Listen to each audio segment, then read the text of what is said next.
하브르타 말씀 치유입니다. 지난주 말씀은 우리가 기도할 때 용서해야 하는 이유는 무엇입니까? 시작. 마가복음 11장 25절 말씀. 서서 기도할 때 아무에게나 혐의가 있거든 용서하라. 그리하여 하늘에 계신 너희 아버지께서도 너희 허물을 사하여 주시리라 하시니라. 마가복음 11장 25절 말씀. 아멘 아멘. 여기서 보니까 용서하라. 혐의가 있거든 용서하라. 이렇게 말씀하고 있습니다. 에베소서 4장 32절 말씀해 보니까 서로 친절하게 하며 불쌍히 여기며 서로 용서하기를 하나님이 그리스도 안에서 너희를 용서하신 같이 하라. 이렇게 말씀하고 있습니다. 하나님이 우리를 용서하셨는데 당연히 우리도 용서해야 된다. 이렇게 말씀하고 있죠. 그 다음에 베드로전서 3장 8절부터 9절 말씀 함께 선포할까요? 마지막으로 말하노니 너희가 다 마음을 같이하여 동정하며 형제를 사랑하며 불쌍히 여기며 겸손하며 악을 악으로 욕을 욕으로 갚지 말고 도리어 복을 빌라. 이를 위하여 너희가 부르심을 받았으니 이는 복을 이어받게 하려 하심이라. 베드로전서 3장 8절부터 9절 말씀. 아멘 아멘. 복을 이어받기 위해서는 우리가 용서해야 됩니다. 그런데 용서하기 위해서 어떻게 해야 된다고 했죠? 불쌍히 여겨야 해요. 불쌍히 여겨요. 여러분 지난 한 주 동안에 우리가 불쌍히 여기는 그런 대상을 찾아보셨습니까? 예, 가장 가까운 사람이 가장 불쌍한 사람입니다. 예, 불쌍히 여길 수 있기를 바랍니다. 여기서 이제 불쌍히 여긴다는 것은요, 아무런 기대 없이 바라보고 그 자체로 수용하는 마음이 불쌍히 여기는 마음이래요. 아무런 기대 없이. 여러분, 기대가 크면 실망도 크다. 이런 얘기가 있잖아요. 그런데 그 사람에게 기대하지 말고 우리가 어린아이한테는 기대하지 않거든요. 그 아이가 그 웃어주는 것만 해도 은혜예요. 아이가 3살까지 웃어주는 것이 그 자녀가 부모에게 평생 해줄 보상을 다한 거래요. 여러분 그 동의하세요? 그 아이가 3살 때까지 빵긋빵긋 웃어주고 하잖아요. 우리 손자도 그래요 지금. 그렇게 웃어주는 3살까지가 평생 그 부모에게 갚아야 할 은혜를 다 갚는 거래요. 제가 조금은 동의하기 어렵지만 어쨌든 간에 그렇습니다. 근데 기대하지 말아야 돼요. 저 사람이 이것을 해줄 것을 기대하면 그때부터 그 사람을 기대하는 마음으로 바라보게 되는데 그 기대가 충족되지 못할 때 나는 그 사람에게 실망하게 되고 때로는 화가 나게 되고 그 사람을 용서할 수 없는 지경까지 갈 수 있어요. 특히 누가 그러냐면 아내가 남편들에게 엄청난 것을 기대하는 경우가 있어요. 예. 그래서 기대하지 마셔야 돼요. 그런데 오늘 말씀은요, 어떤 말씀이냐면, 오늘 용서를 다 정리하려고 합니다. 그래서 106번까지 우리 함께 나누려고 합니다. 먼저, 피차 용서해야 하는 이유는 무엇입니까? 시작. 고린도서 3장 13절부터 14절 말씀. 누가 누구에게 불만이 있거든 서로 용서하되 주께서 너희를 용서하신 것 같이 너희도 그리하고 이 모든 것 위에 사랑을 더하라. 이는 온전하게 매는 띠니라. 고린도서 3장 13절부터 14절 말씀. 아멘 아멘. 여기에 대한 해설을 제가 좀 읽어드릴게요. 하나님의 용서는 큰 용서이다. 하나님의 용서는 무한대 용서이다. 하나님의 용서는 무조건적인 용서이다. 이런 하나님의 은혜가 있기에 우리는 구원받았고 하나님을 아빠 아버지라고 부를 수 있게 된 것이다. 그렇다면 하나님의 큰 용서를 받은 우리에게는 용서해야 할 사명이 생겼다. 하나님의 용서같이 큰 용서도 아니고 무한대적인 용서도 아니고 무조건적인 용서가 아닐지라도 우리는 최선을 다해서 용서해야 된다. 그 이유는 주님이 우리를 용서하셨기 때문이다. 그렇죠? 그러니까 1만 달란트 판감받은 사람의 입장을 생각해 보셔야 돼요. 그러나 용서가 쉽지 않다는 것은 누구나 공감하는 사실이다. 그럼 우리는 왜 용서하기가 어려울까? 그 이유는 사랑이 없기 때문이다. 용서할 때는 사랑이 있어야 한다. 그 사랑은 우리가 하나님의 도움을 구할 때 발생한다. 사실 우리의 힘과 노력으로 용서하고 사랑하기에는 역부족이다. 여러분 동감하시죠? 그래서 우리는 이렇게 기도해야 한다. 주여 사랑의 마음을 주옵소서. 그리고 예수님이 주신 평강이 제 마음을 주장하게 하옵소서. 그래서 사랑하는 마음으로 용서할 수 있게 해 주시옵소서. 예수님의 이름으로 기도합니다. 이렇게 기도해야 됩니다. 근데 용서하는 순간에 우리 마음에는 내적 치유의 불빛이 비치기 시작한다는 거예요. 빛나기 시작한다. 여러분, 우리가 어떤 사람을 용서했을 때 용서로 끝나는 게 아니에요. 용서를 하면 하나님의 은혜가 임합니다. 용서를 하면 치유가 임합니다. 용서를 하면 기도 응답이 이루어집니다. 제가요, 항상 제가 기도 강의를 할 때 그 용서의 시간을 갖는 거예요. 그 용서해야 할 일을 적으라는 거죠. 그리고 그 용서해야 할 일을 일일이 읽어가면서 우리가 하나님 앞에 사랑하는 마음으로 용서해야 돼요. 왜? 용서하지 않고는 기도 응답이 이루어지지 않습니다. 그래서 저도 조지 물러의 기도 생활을 이렇게 보면서 조지 물러가 용서하지 않았을 때 그의 기도가 응답되지 않았다는 고백을 그분이 합니다. 아니, 이상하다. 지금까지 내 기도가 잘 응답이 됐는데 어떤 사람에게 혐의가 생긴 거예요. 그 사람에게 원망이 생긴 거예요. 근데 그 원망이 생긴 이후부터 자기는 그것을 생각을 못했는데 기도 응답이 이루어지지 않는 거예요. 그래서 그 기도를 멈추고 이렇게 돌아봅니다. 내가 도대체 왜 내 기도가 응답되지 않을까? 하나님께서 그동안 내 기도에 대해서 정말로 내가 100을 구하면 하나님 만을 주시는 하나님인데 어떻게 왜 내 기도가 이렇게 중단될 수 있을까? 보니까 어떤 사람에게 자기가 혐의가 있는 거예요. 그 혐의를 발견했습니다. 그리고 그때 그분이 그 자리에서 무릎을 꿇고 하나님 앞에 기도합니다. 하나님, 제가 그 사람을 용서했습니다. 용서하는 순간에 어떤 치유가 일어나고 기도 응답이 일어나게 된다는 사실을 꼭 기억하는 저와 여러분 될 수 있기를 간절히 바랍니다. 우리 다음 말씀으로 넘어가겠습니다. 원수를 괴롭히는 방법은 무엇입니까? 같이 선포합니다. 로마서 12장 20절 말씀. 내 원수가 줄이거든 먹이고 목마르거든 마시게 하라. 그리함으로 네가 숯불을 그 머리에 쌓아 놓으리라.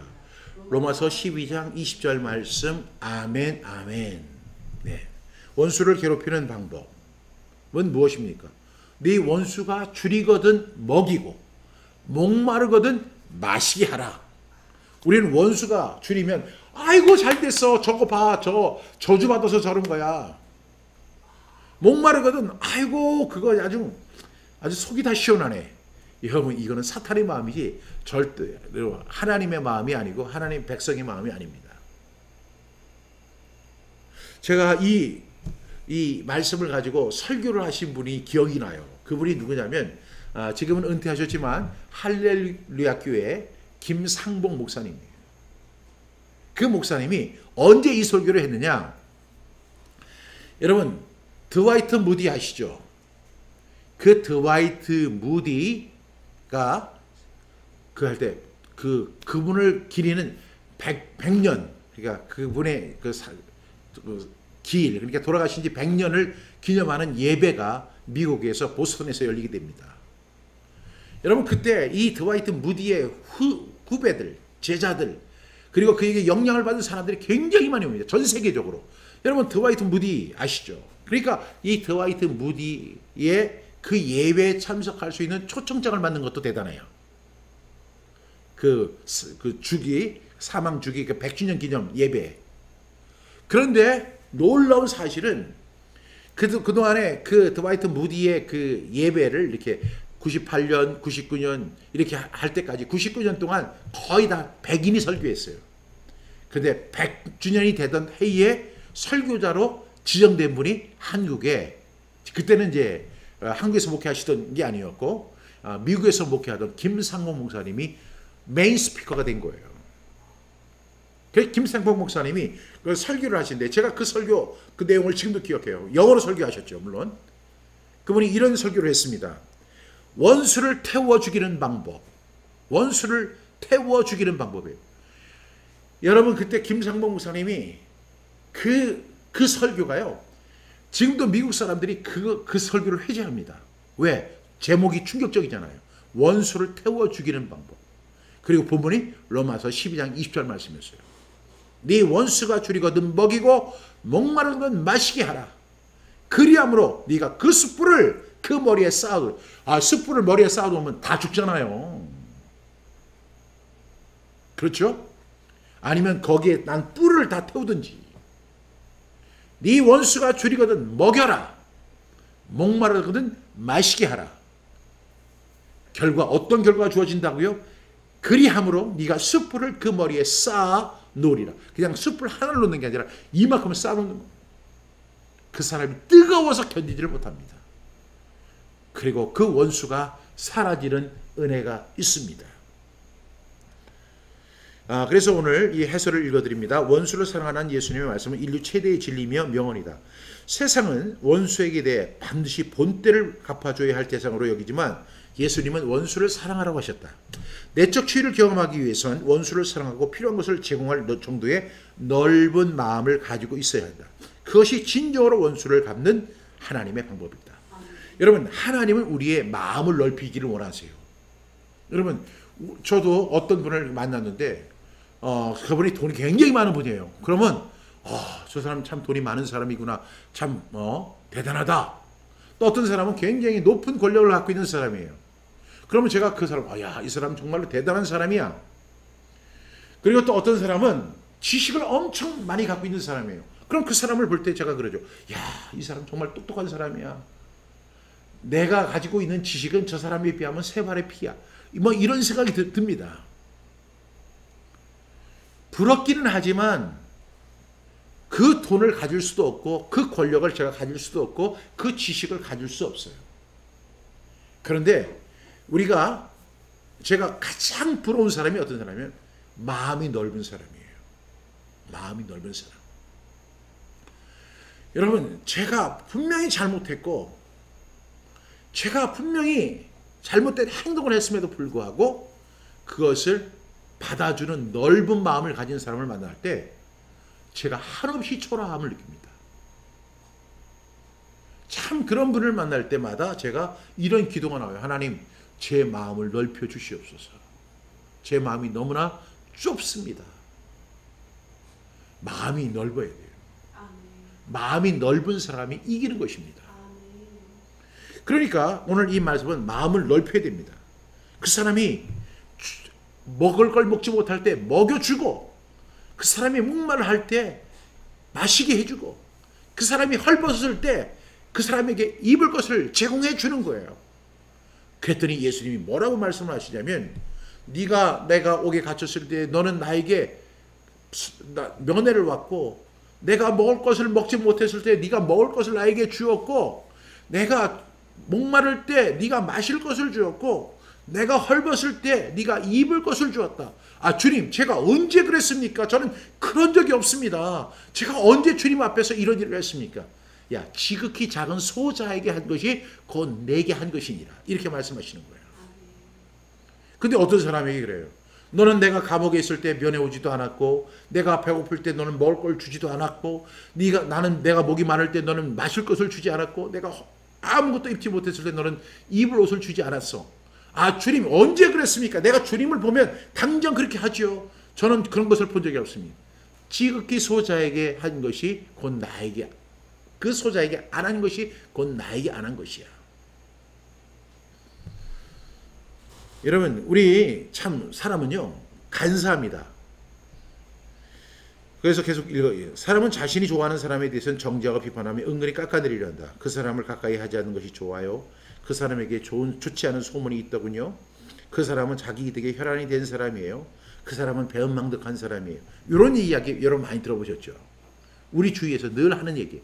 우리가 어떤 사람을 대놓고 공격을 못하고 대놓고 까지 못하니까 그냥 돌려하니까 그 사람에게 소문이 안 좋아. 그 사람은 은혜를 모르는 사람이야. 그 사람은 자기만 아는 사람이야. 그 사람하고 교제 안 하는 게 좋아. 바로 그 사람들이 소자고 바로 그 사람들이 윈수인 거예요. 그 소자를 먹이지 않고 그 소자에게 마실 걸 주지 아니하고 그 소자에게 입을 옷을 주지 않는 것은 주님에게 안 한 것이고, 우리는 그 대가를 톡톡히 치르게 될 것입니다. 여러분, 사람을 대놓고 욕할 수는 없잖아요. 그러니까 은근히 사람을 까는 거, 그건 더 나쁜 겁니다. 사탄은 대놓고 비판하지 않는다. 은근히 뒷담화의 방법을 통해 정죄한다. 은근히 험담하여 사회 또는 교회에서 매장시키려 한다. 은근히 그리고 뒷담화로 상대방을 정죄하는 것이 사탄의 전략적인 방법이다. 사탄은 언제나 정공법을 쓰지 않고 뒷담화 같은 방법으로 사람을 매장시키려 한다.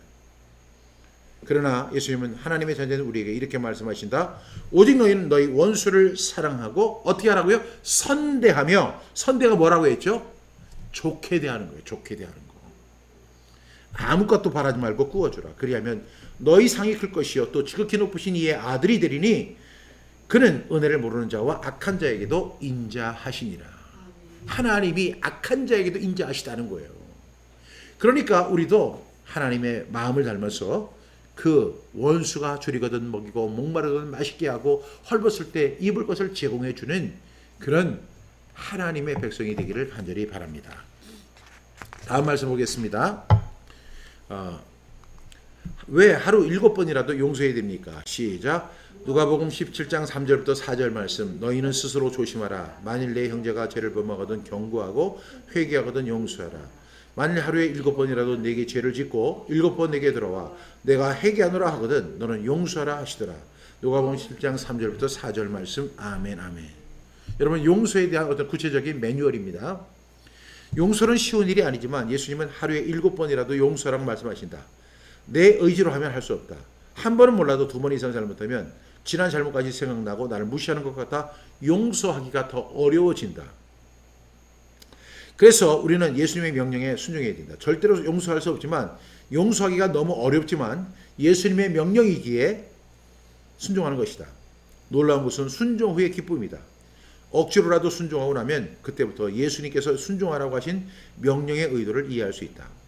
용서하지 않는 것은 다양한 잡초가 자라도록 비옥한 땅을 내주는 것과 같다. 그것은 인간관계를 파괴하는 근원이다. 내적 질병에 걸리는 원인이 된다.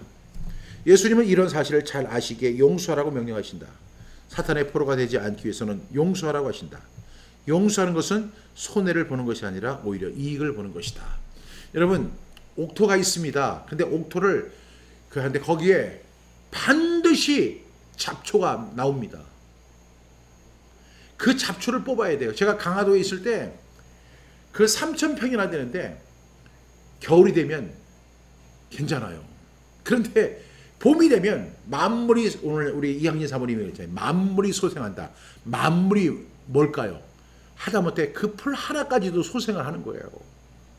소생을 하는데 그 만물이 소생함을 절절하게 느낍니다. 왜냐하면 금방 한 달 만에 온 그 땅이 다 풀밭이 되는 거예요. 잡초밭이 되는 거예요. 그래서 이렇게 길어서, 그렇게 길면 뭐가 되냐면 꼭 뱀이 나와요. 그래서 풀을 깎아야 됩니다. 풀을 깎기 전에 그 풀을 제거해야 돼요. 여러분, 용서하지 않는 것은 잡초가 내 마음속에서 자라도록 허용해 주는 것과 같은 거예요. 내 마음의 밭을 관리하는 방법이 용서하는 것입니다. 그래야만 그 잡초들이 피어나지 않는 것입니다. 여러분, 꼭 그렇게 되기를 주님의 이름으로 축복합니다. 저는 이렇게 이 말씀, 오늘 세 군데 말씀을 함께 나누었는데요. 이 말씀을 통해서 제가 이렇게 골로새서 3장 13절부터 14절 말씀, 그 다음에 로마서 12장 20절 말씀, 누가복음 10장 3절부터 4절 말씀을 통해서 제가 이렇게 정리를 해봤어요. 용서에 대한 우리가 분명한 이해가 있어야 되겠구나 하는 생각이 듭니다. 왜 용서란 무엇일까? 두 번째는 왜 용서해야 하는가? 세 번째는 그럼 어떻게 용서해야 할 것인가? 네 번째는 용서라고 하는 것에 대한 잘못된 이해가 있을 수 있다. 그래서 오늘은 용서에 대해서 마지막 시간으로 우리가 용서, 여러분 이 용서 꼭 하셔야 돼요. 우리 많은 분들이 제가 축사를 하는 과정에서 그 귀신들이 꼭 이렇게 이야기합니다. 나는 그 사람 용서 못해, 용서 못해, 용서 못해. 귀신들이 늘 하는 이야기가 용서 못해요. 여러분, 우리 이 용서를, 그 사탄은 절대로 용서 못합니다. 용서에 대한 분명한 이해가 있어야 되는데 왜 용서란 도대체 무엇일까? 제가 성경적 의미를 한번 찾아봤어요. 첫 번째로 용서란 무엇이냐면 헬라어로 이제 아피엠이란 뜻인데, 이 아피엠이란 뜻이 무슨 뜻이냐면 풀어주다, 놓아주다, 가게 하다, 해방하다, 이런 거예요. 그러니까 아피엠이라고 하는 그 용서라는 의미에는 풀어준다, 놓아준다, 가게 한다, 해방하다, 이런 의미를 갖고 있어요. 그런데 우리가 이 풀어주다, 놓아주다, 가게 한다, 해방한다 이런 것에는 항상 전제가 있어요. 이 전제가 뭐냐면 이 모든 문제들이 다 과거에 발생했던 문제예요. 그러니까 이 용서라는 것이 뭐냐면 과거에 발생한 문제 중에서 해결되지 않았던 거예요. 그것을 해결하는 총체적 행위가 바로 용서입니다. 그러니까 이 용서라는 것은 우리가 성경적으로 볼 때 풀어주다, 놓아주다, 가게하다, 해방하다 이걸 갖다 풀어줘야 하는데 풀어주지 못했고 놓아줘야 할 시점에 놓아주지 못했고 가게 해야 되는데 그것을 못 가게 했고 해방시켜야 되는데 거기서 해방되지 못한 거예요. 그러니까 이 우리가 용서는 이것을 결단하는 거예요. 풀어주고 놓아주고 가게 하고 해방하게 하는 것이 해방시켜주는 것이 용서인데 이러한 문제의 모든 것들이 여러분 다 언제 거예요? 과거의 거예요. 과거의 거. 여러분 한번 생각해 보세요. 과거를 되돌릴 수 있을까요? 과거를 되돌릴 수 있을까요? 저는 못 돌린다고 봐요. 여러분 과거를 되돌릴 수 없다면 과거는 어떻게 돼요? 풀어줘야 돼요. 과거는 놓아줘야 돼요. 그리고 과거는 가게 해야 돼요. 그리고 과거의 문제에서 해방돼야 돼요. 그래야지 내가 살아요. 그러니까 주님은 우리에게 용서하라 용서하라 용서하라 이렇게 하실 때는 보면 결국은 그 용서받는 사람을 위한 것이 아니라 내 자신을 내 자신이 유익함을 누리게 하기 위해서 주님 용서하라고 하신 거예요. 과거의 문제, 과거의 발목에 묶인 사람들이 항상 고통스러워합니다. 여러분 과거가 나를 발목 잡잖아요. 과거의 상처, 과거의 아픔, 과거의 고통 이런 것들을 우리가 아무 소용이 없는 건데 그 실질적으로 존재하지 않는 그 과거가 우리의 발목을 잡고 우리를 갖다가 억압하고 있다면 우리 어떻게 돼요? 결단하셔야 돼요. 풀어주셔야 돼요. 놓아주셔야 돼요. 그리고 가게 해야 돼요. 과거는 흘러간 것입니다. 과거는 다시 돌아오지 않습니다. 그렇기 때문에 우리는 이 시제, 과거 시제에 발생한 모든 일들을 어떻게 해야 된다고요? 다 놓아놓는 것이 바로 아피엠이라는 뜻입니다. 여러분 꼭 그렇게 되기를 주님의 이름으로 축복합니다. 그럼 두 번째로 우리가 왜 용서해야 되는가라고 질문하지 않을 수가 없죠. 근데 성경에서 용서에 대한 의미를 보게 되면 타인에 대해서 용서를 할 때 그 용서가 곧 나를 위한 용서가 된다는 것을 우리가 꼭 성경은 이야기합니다. 심리학자 이제 브래드 러스킨은 이렇게 이야기했죠. 용서는 상대를 위한 것이 아니라 나를 위한 것이다. 그래서 우리가 용서에 대한 분명한 이해를 해야 되는데 내가 그 사람을 용서해 주니까 그 사람이 자유함을 얻고 그 사람이 기뻐하고 그게 아니에요. 내가 용서하지 못하는 그 시간에도 그 사람 밥 잘 먹고 있고요. 잘 자고 있고 잘 누리고 있고 그 사람 행복하게 살고 있어요. 문제는 뭐냐면 나만 고통을 받고 있는 거예요. 내가 용서하지 않는다고 해서 그 사람이 그 문제 때문에 제한되지 않아요. 그러니까 우리가 용서를 꼭 나를 위해서 할 수 있기를 바랍니다. 성경은 그렇게 우리에게 말씀하고 있습니다. 우리 이양진 사모님 과거에 집착해서 한 발짝도 못 나가게 하는 사탄의 작업을 분별하게 앞서서 그렇습니다. 사탄은 우리의 발목을 계속 잡는 거예요. 사탄은 과거를 기가 막히게 잘합니다. 너 옛날에 그랬지. 여러분 마르틴 루터가 종교 개혁을 할 때 그분이 이제 루터를 갖다가 이제 잡으려고 하는 분들이 많으니까 이분이 어떤 그 다락방에 숨어 있습니다. 그래서 거기서 무엇을 할까? 그래서 헬라어 성경을 독일어로 번역하는 작업을 하죠. 근데 그 작업을 하고 있는데 갑자기 사탄이 나타나서 이렇게 이야기하는 거예요. 종이를 들고 나타났는데 환상 중에 보니까 그냥 그 두루마기에 그 어렸을 때부터 지었던 모든 죄를 다 기록하고 있는 거예요. 그러면서 그 마귀가 그럽니다. 야, 너같이 더럽고 너같이 죄가 많은 사람이 무슨 종교개혁이야. 너 자신이나 개혁하라고 막 이렇게 이야기합니다. 그때 마르틴 루터가 막 죽어가지고 꼼짝달짝을 못하잖아요. 근데 그때 성령이 마르틴 루터에게 말씀을 주십니다. 로마서 8장 1절 2절 말씀. 그러므로 그리스도 예수 안에 있는 자에게는 결코 정죄함이 없느니 이는 그리스도 예수 안에 있는 생명의 성령의 법이 죄와 사망의 법에서 너를 해방하였습니다. 마르틴 루터가 잉크를 가지고 그 마귀에서 팍 던졌습니다. 그래가지고 그 벽에 잉크가 묻어 있는데 지금도 우리가 그 가보면 그 잉크 자국을 볼 수가 있어요. 여러분, 과거의 발목을 잡아서 한 발짝도 못 나가게 하는 사탄의 자국을 우리가 분별하는 저와 여러분 되기를 간절히 바랍니다. 그러면 어떻게 용서해야 될까? 세 번째로, 용서를 하려면요 이렇게 해야 돼요. 과거의 문제를 오늘의 기도로 적용하지 않는 거예요. 여러분, 그 사람이 이런 잘못을 했어. 근데 그걸 자꾸만 오늘의 기준으로 적용하는 거예요. 오늘의 기준으로 적용을 하면 절대로 용서할 수 없어요. 여러분, 과거는요 그냥 이런 거예요. Past is past. 과거는 past is past. 그냥 지나간 거예요. 과거는 이미 past is past예요. 지나간 거예요. 과거는 돌아오지 않아요. 여러분, 제가 여기서 한 가지 질문을 던져볼게요. 여러분, 우리는 세 개의 시제를 갖고 있죠. 하나는 과거 시제, 하나는 또 현재 시제, 또 하나는 미래 시제가 있어요.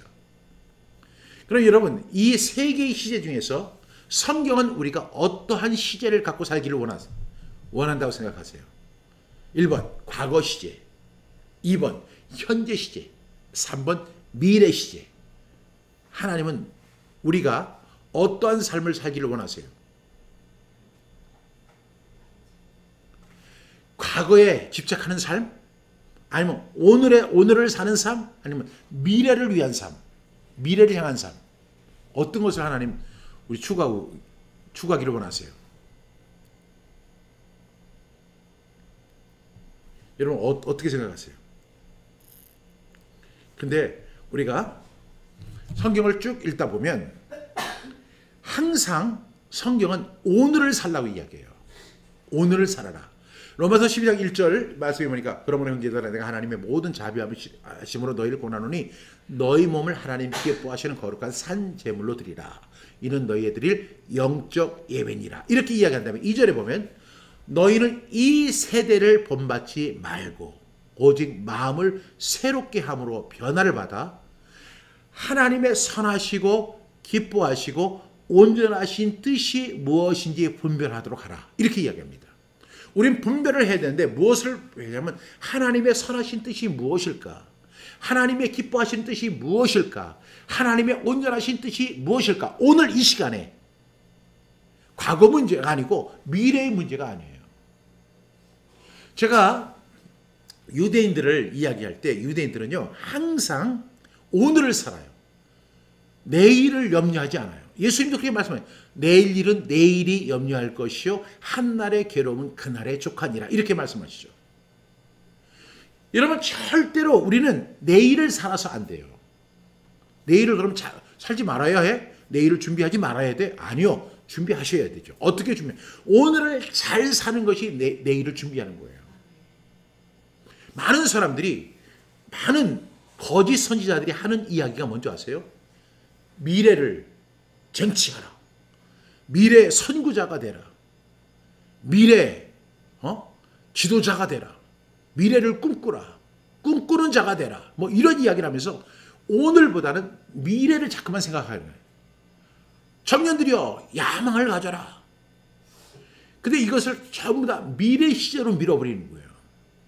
너 지금 모양은 이렇지. 그렇지만 내일을 향해서 살아. 내일을 향해서 노력해야 돼. 아니요. 오늘 이 순간에 노력하는 거예요. 오늘을 즐거워하는 거예요. 오늘 기도하는 거예요. 오늘 말씀을 암송하는 거예요. 오늘 기뻐하는 거예요. 오늘 감사하는 거예요. 오늘 내 아내와 함께 즐겁게 사는 거예요. 여자분들은 내 남편과 함께 즐겁게 사는 거. 오늘을 사는 거예요. 오늘을 최선을 다해서 사는 거예요. 마치 내일이 없는 것처럼 오늘을 사는 거. 그러면 미래는 자동으로 열리게 되는 거예요. 전도서 기자는요, 오늘을 즐거워하라고 이렇게 이야기합니다. 그러면 그 오늘을 우리가 효과적으로 사는데 우리를 걸리적거리게 만드는 요소들이 뭐예요? 과거의 발목이에요. 너 그렇게 살 자격이 있어? 너 옛날에 이런 사람이었잖아.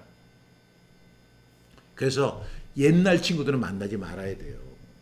옛날 친구, 야, 너 옛날에 너 싸움만 했잖아. 너 맨날 저기 수업 땡땡이 쳤잖아. 좋은 이야기 하는 사람 하나도 없어요. 왜? 그 사람은 과거의 친구예요. 과거의 친구. 오늘의 친구가 아니니까 과거의 일만 계속 들먹거리는 거예요.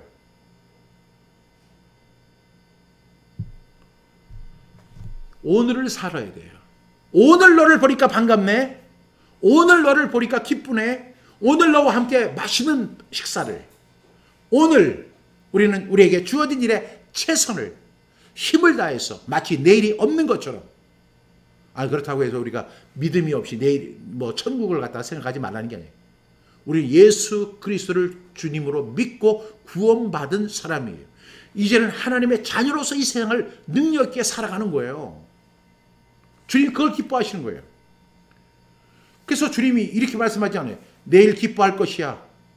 기뻐해야 해가 아니라 기뻐하라. 지금 기뻐하는 거예요. 그래서 우리는 이 과거의 문제를 오늘의 기준으로 꼭 적용하지 않고 오늘을 사는 저와 여러분 되기 바랍니다. 두 번째는 용서는 감정이 아니라 의지적 결단이다. 꼭 기억하세요. 여러분 감정이 아닙니다. 내가 저 사람 용서해줘야지 불쌍히. 물론 우리가 불쌍히 여겨야 되지만 우리가 그것은 감정이 아니라 의지적 결단이 됩니다. 내가 용서해야 한다. 그런 분명한 의지적 결단이 있어야 될 줄로 믿습니다. 세 번째는요. 용서는 최우선의 가치입니다. 여러분 이 세상에서 가장 위대한 가치가 뭐냐면 용서예요. 그런데 세상의 용서와 근거가 달라요. 성경에서의 용서의 근거는 십자가입니다. 그런데 우리가 만약에 이 용서를 하지 않을 때 생기는 위험한 일이 있어요. 두 가지가 있는데 저번에 구원이 취소될 수 있다라고 말씀하셨어요. 물론 이 문제에 대해서는 주님하고 제가 좀 따져봐야 되겠지만은 제가 여기서는 못 따져보고 천국 가서 따져볼 거예요. 두 번째는 기도 응답이 없다는 사실은 분명합니다. 아무리 열심히 기도해도 기도 응답이 되지 않습니다.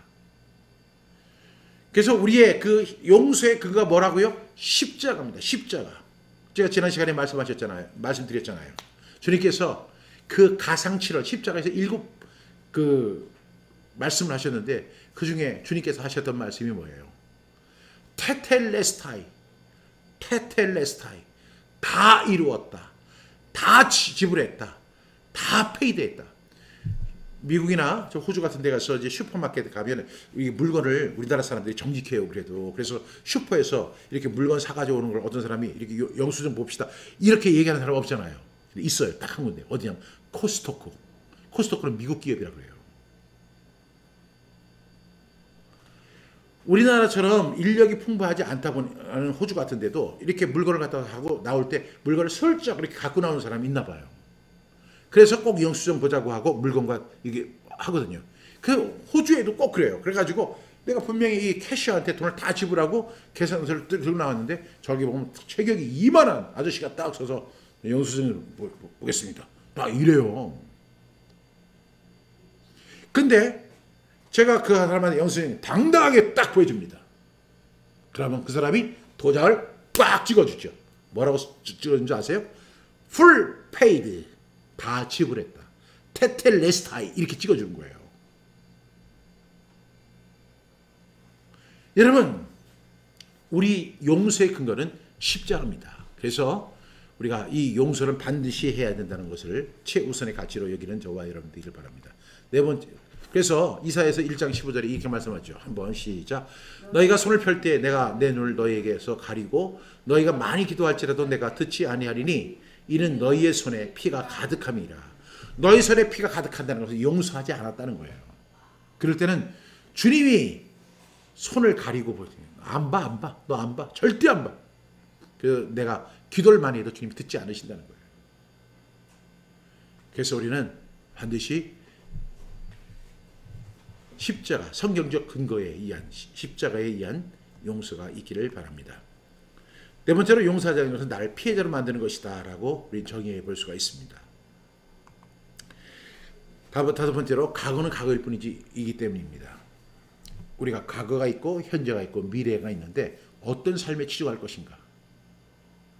여러분 꼭 오늘을 사십시오.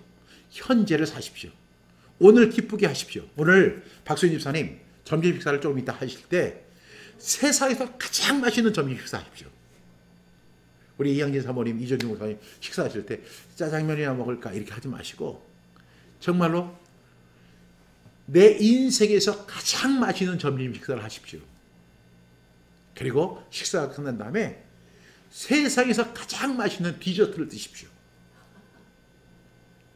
그리고 그 식사하시고 디저트 드신 다음에 세상에서 가장 지금까지 살아왔던 것 중에서 가장 행복한 그 감정을 느끼고 감사하십시오. 오늘을 사십시오. 내일은 없습니다. 제가 그 참 재밌는 예화가 하나 있는데 그 있잖아요. 어떤 사람이 머리를 깎고 제가 머리 깎았죠. 예. 제가 그동안에 시간이 없어가지고 머리를 깎을 수가 없는 거예요. 머리 깎을 시간이 없더라고요. 제가 그 정도로 바빠요. 머리를 깎고 싶은데 그래서 정말 이게 머리를 깎아야 되는데 이발소를 갔던 거예요. 어떤 분이 가보니까 내일은 공짜. 뭐 하루 늦게 깎아도 상관없지? 그래서 그 내일을 기대하는 마음으로 오늘 안 깎고 내일 갔습니다. 그랬더니 거기에 또 써 있습니다. 내일은 공짜. 그래서 하루 참았는데 이틀을 못 참겠어? 그 다음날 또 갔습니다. 그랬더니 내일은 공짜예요. 그 사람은 영원히 머리를 깎지 못했다는 이야기입니다. 여러분 오늘의 행복을 누리십시오. 오늘 점심시간에 우리 김남준 전사님 최고로 맛있는 식사를 나누십시오. 그리고 가장 행복한 대화를 나누세요. 마치 내일이 없는 것처럼. 내가 내일이 없다고 생각해도 내일은 있습니다. 근데 내일은 존재하지만 오늘을 살라는 거예요. 유대인들은 항상 오늘만 생각합니다. 그래서 그 사람들이 무계획적입니까? 아니에요. 오늘을 충실하게 사는 것이 내일에 대한 계획을 세우는 겁니다.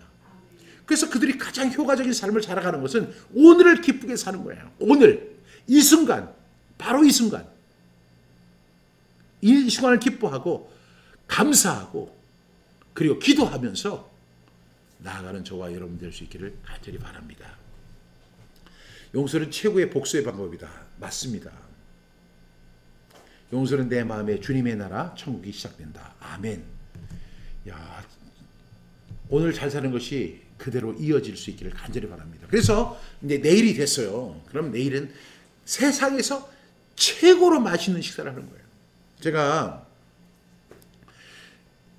재미있는 힌트를 하나 드릴게요. 인생의 힌트. 보세요. 10개의 사과가 있어요. 저기 농협 하나로 마트에 가면 사과를 10개씩 이렇게 묶어서 팔잖아요. 그럼 10개 사과가 쫙 진열이 되어 있어요. 그럼 그 사과 중에서 가장 맛있게 먹는 방법이 뭔지 아세요? 그 10개의 사과가 있는데 그 10개의 사과를 가장 맛있게 먹는 방법이 있고 세상에서 가장 맛없게 먹는 방법이 있어요. 많은 사람들이 그 사과를 제일 맛없게 먹는 방식으로 인생을 살아갑니다. 그러면 세상을 가장 효과적으로 살아가는 방법이 어디 있느냐? 사과를 가장 맛있게 먹는 법과 동일해요. 그게 뭐냐면 바로 10개의 사과 중에서 한번 살펴보는 거예요. 살면서 제일 맛있게 생긴 사과를 골라내는 겁니다. 그리고 나서 그 사과를 먹습니다. 몇 개 남았죠? 9개 남았죠. 9개 중에서 제일 맛있게 생긴 사과를 또 하나 뽑아서 먹는 거예요. 몇 개 남았죠? 8개. 8개 중에서 가장 맛있는 사과를 하나 뽑는 거예요. 그러면 어떻게 되냐면 인생은 100%가 없어요. 9개는 맛있고 1개만 맛이 없는 거예요. 반대로 사과를 제일 맛없게 먹는 방법은 10개의 사과 중에서 제일 맛없게 생긴 사과를 고르는 거예요. 그러면 분명히 못생긴 사과를 보게 될 거예요. 먹었어요. 정말 맛이 없어요.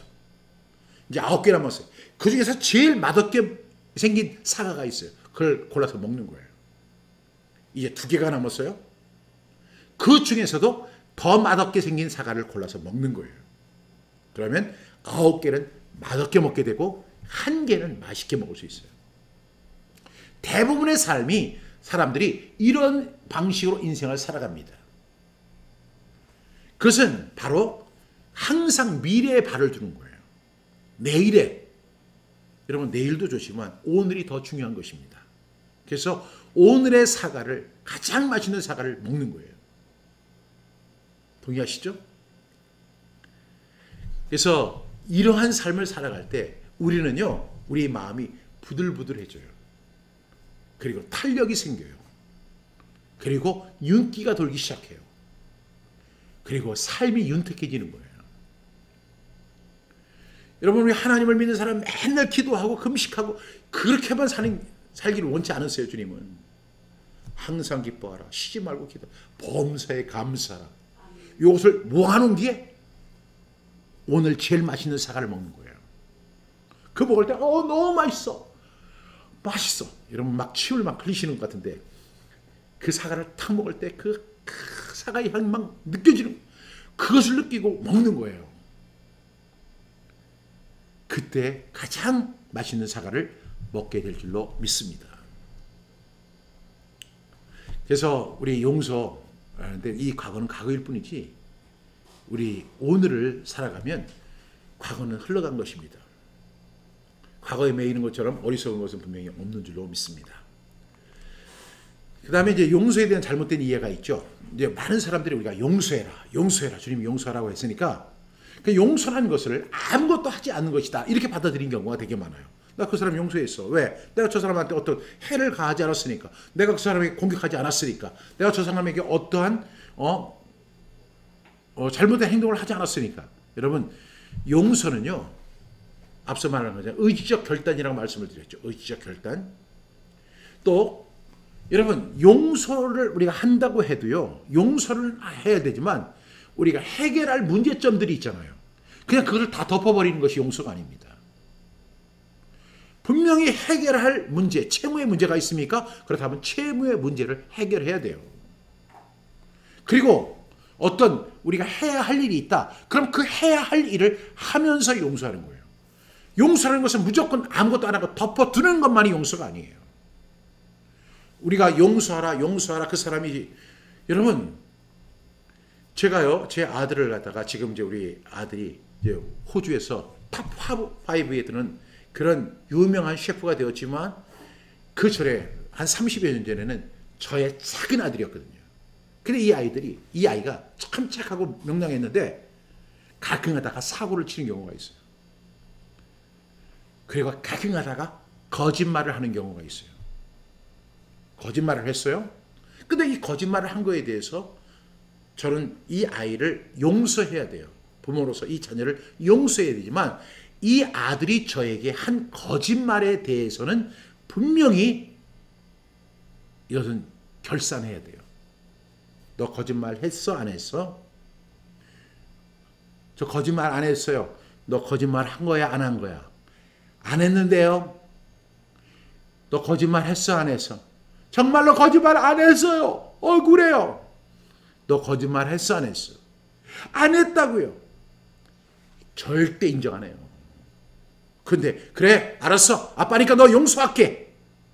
이건 효과적인 방법이 아닙니다. 그 아이가 잘못했다면 그 잘못을 분명히 함께 나눠야 돼요. 그리고 그 죄를 고백하게 해야 돼요. 제가 이러한 잘못을 했습니다. 저 거짓말 했습니다. 제가 잘못했습니다. 이것이 있어야 되죠. 용서하라고 하니까 그래 네가 거짓말했든 도둑질했든 네가 남들의 물건을 갖다 훔쳐왔든 아무 상관없어. 난 너 용서할게. 이건 용서가 아니에요. 반드시 정산할 것을 정산해야만 용서가 이루어집니다. 그러니까 용서라는 이유로 문제를 해결하지 않고 정산하지 않고 무조건 용서한다. 용서해야 네가 자유로우니까. 여러분 정산할 거. 물론 정산해야 할 이유가 없는 것들이 있어요. 그거 가지고 굳이 과거에 묶인 문제인데 그거 가지고 굳이 언급하지 않아도 될 문제가 있어요. 그런데 그런 문제까지 굳이 꺼집어낼 필요는 없어요. 그러나 반드시 해결해야 한다면, 오늘을 위해서 해결해야 한다면 그 문제에 대해서는 반드시 해결해야 되고 정산해야 되고 반드시 그 문제를 다뤄야 돼요. 주님은 그런 속성이 있죠. 우리가 주님 앞에 용서를 구할 때 우리가 우리 죄를 자백해야 돼요. 우리 죄를 자백하면 저는 미쁘시고 의로우사 우리 죄를 사하시며 모든 불의에서 우리를 깨끗하게 하시지, 우리가 우리 죄를 자백하지 않는데 저가 미쁘시고 의로우사 무조건 용서하신다, 이런 말씀이 없어요. 그래서 우리는 정산해야 할 문제, 또 제가 그 사람이 어떤 채무의 문제, 그러면 내가 그 돈을 안 받기로 하겠다, 아니면 그것을 내가 활부로 받겠다, 아니면 그것을 내가 헌금으로 받겠다, 뭐 이렇게 어떤 방식으로든 그 문제를 해결하고 그 문제, 그리고 그렇게 한 행위에 대해서 용서가 있어야 되는 거죠. 그래서 분명한 해결이 있는 그 용서에 대한 잘못된 이해가 꼭 해결될 수 있기를 간절히 바랍니다. 오늘 귀한 분들 이렇게 참석해 주셔서 감사하고, 네, 현실감 있는 고백이십니다. 네, 전적으로 동의합니다. 이렇게 말씀해 주셨습니다. 오늘도 우리 용서에 대한 말씀을 나눴는데요. 이 용서란 말이 정말로 쉽지만 하기는 굉장히 어려운 거잖아요. 그래서 오늘 용서를 이렇게 묶어서 함께 나누었습니다. 이렇게 정리한 내용 여러분 꼭 기억하시고 오늘 말씀 함께 복습하겠습니다. 시작. 골로새서 3장 13절부터 14절 말씀. 누가 누구에게 불만이 있거든 서로 용서하되 주께서 너희를 용서하신 것 같이 너희도 그리하고 이 모든 것 위에 사랑을 더하라. 이는 온전하게 매는 띠니라. 골로새서 3장 13절부터 14절 말씀. 아멘 아멘. 로마서 12장 20절 말씀. 내 원수가 줄이거든 먹이고 목마르거든 마시게 하라. 그리함으로 네가 숯불을 그 머리에 쌓아 놓으리라. 로마서 12장 20절 말씀. 아멘 아멘. 누가복음 17장 3절부터 4절 말씀. 너희는 스스로 조심하라. 만일 형제가 죄를 범하거든 경고하고 회개하거든 용서하라. 만일 하루에 7번이라도 내게 죄를 짓고 7번 내게 돌아와 내가 회개하노라 하거든 너는 용서하라 하시더라. 아멘. 누가복음 17장 3절부터 4절 말씀. 아멘 아멘. 오늘도 이렇게 함께해 주신 한 분 한 분에게 하나님의 크신 은혜와 축복이 함께하길 바랍니다. 이제 벚꽃은 다 졌습니다. 그러나 여러분 벚꽃 다음에 향기가 있대요. 아세요? 그거? 저는 잘 몰라요. 저는 이제 배운 대로만 말씀드리는 거예요. 벚꽃 뒤에 향기가 있대요. 그 향기를 맡아보래요.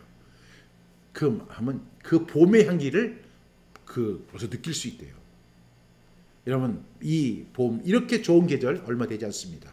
오늘 최고로 맛있는 점심 식사를 하시고 최고로 맛있는 디저트를 드시고 최고로 행복한 오후가 되십시오. 그리고 하나님 앞에 감사하십시오. 그리고 오늘 해야 할 일, 주어진 일이 있다면 그 일에 최선을 다해서 충실하게 하십시오. 하나님께서 도와주실 것입니다. 힘주실 것입니다. 주님께서 우리를 용서해 주신 것 같이 용서하게 하옵소서. 아멘. 예, 또 우리 석지혜 목사님 너무 좋습니다. 목사님 감사합니다. 오늘 그래서 우리는 마지막으로 우리 주기도문으로 오늘 우리 한번 같이 한번 해하도록 하겠습니다. 주기도문 다 기억하시죠? 우리 주기도문 함께 하고 마치겠습니다. 시작. 하늘에 계신 우리 아버지여, 이름이 거룩히 여김을 받으시오며 나라가 임하시오며 뜻이 하늘에서 이루어진 것 같이 땅에서도 이루어지이다. 오늘 우리에게 일용할 양식을 주시옵고 우리가 우리에게 죄 지은 자를 사하여 준 것 같이 우리 죄를 사하여 주시옵고 우리를 시험에 들게 하지 마시옵고 다만 악에서 구하옵소서. 대개 나라와 권세와 영광이 아버지께 영원히 있사옵나이다. 아멘.